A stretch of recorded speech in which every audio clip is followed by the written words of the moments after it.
Das ist James. James ist Student und hat gerade vor kurzem sein Studium angefangen. In Kiel in Schleswig-Holstein.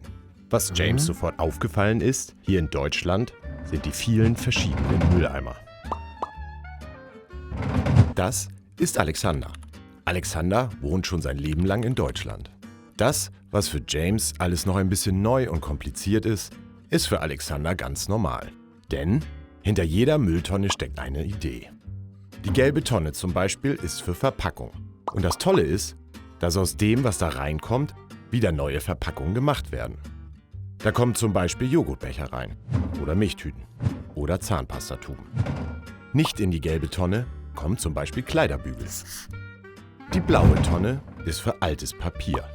Der Müll aus dieser Tonne kann nämlich zu neuem Papier gemacht werden.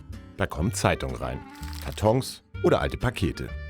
Und so Dinge wie alte Bücher.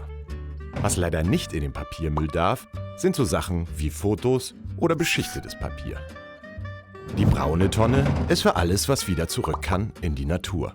Zum Beispiel Essensreste, Eierschalen oder Schnittblumen. Nicht in die braune Tonne soll so Müll wie Pflanzen in Plastiktöpfen. Die braunen Tonnen gibt es aber noch nicht überall.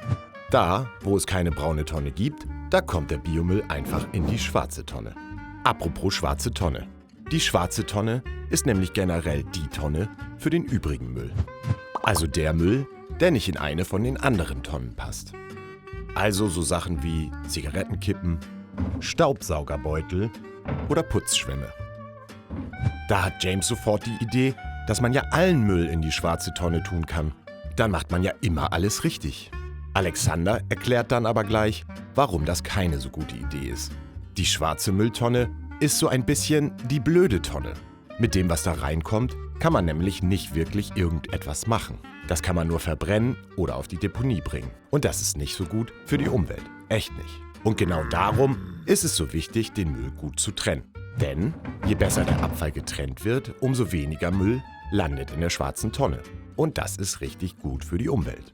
Damit es jetzt aber noch ein bisschen kompliziert wird, gibt es zum Schluss auch dann noch eine Spezialtonne nur für Glas. Das ist in Deutschland keine normale Mülltonne, sondern ein Glascontainer. Den findet man zum Beispiel auf dem Parkplatz vor einem Supermarkt. Da kommt altes Glas rein und wird wieder zu neuem Glas gemacht. Das ist also der Müllbehälter für so Sachen wie Flaschen. Nicht in den Glascontainer gehören so Sachen wie Glühbirnen. Puh, das soll man erstmal verstehen.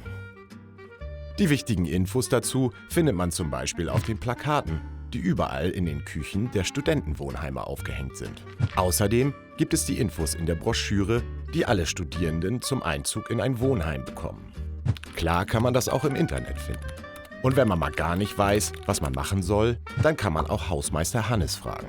Oder eine von seinen Kolleginnen oder seinen Kollegen. Das alles macht James und Alexander ganz schön viel Arbeit.